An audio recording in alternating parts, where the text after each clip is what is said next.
After the Mega Drive and Neo Geo, XENO CRISIS now lands on GameCube and even Nintendo 64. This port seemed like an April Fool's joke, and for good reason. It was on April 1st that Bitmap Bureau posted an ambiguous tweet to announce them. But let's cut to the chase. These new versions are primarily intended for collectors. And indeed, the idea of unboxing a new Nintendo 64 game in 2023 has a delightful charm.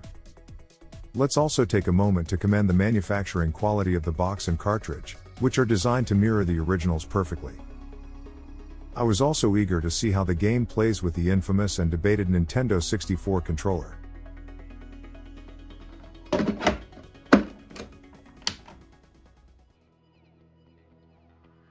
One of the merits of XENO CRISIS, upon its release in 2019, was to revive a forgotten genre, twin-stick shooters, wrapping it in a magnificent setting inspired by various masterpieces like Alien, Resident Evil, or The Thing.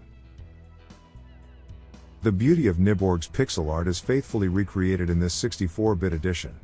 The 7 levels, consisting of procedurally generated arenas, continue to shine in their detail and intricacy. The color palette, warmer and richer than on the Mega Drive, stands up even when compared to the Neo Geo and current-gen versions.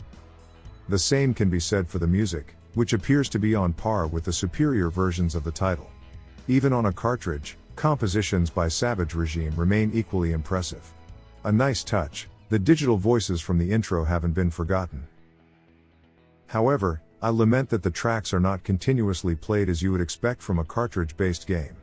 They stop and resume as if they were on a CD format, which is a pity. The burning question was, how was Bitmap Bureau going to adapt its controls to the unique Nintendo 64 controller? Well, quite impressively, as it's probably the best configuration I've ever tried, excluding twin stick. In 6-button mode, players can shoot in 8 directions using the C buttons, the 4 buttons corresponding to the cardinal directions and the adjacent 2 for diagonals. For rolling and grenade throws, you can choose between the A and B buttons or the L and R triggers. The peculiar ergonomics of the N64 are thus cleverly utilized. But rest assured, traditionalists will find their classic 3-button mode. Wouldn't it have been wise to leverage these re-releases to craft enhanced versions of the title? Without going overboard, as Capcom did back in the day, I would have dreamt of a XENO CRISIS plus super fighting with genuine additions or balancing. That, in itself, would have justified its purchase. Regardless, if you already own XENO CRISIS on another platform, you'll realize that it's not necessary to get this re-release, which is nearly identical to the previous ones. Unless, of course, you're like me, a hopelessly materialistic and obsessive collector.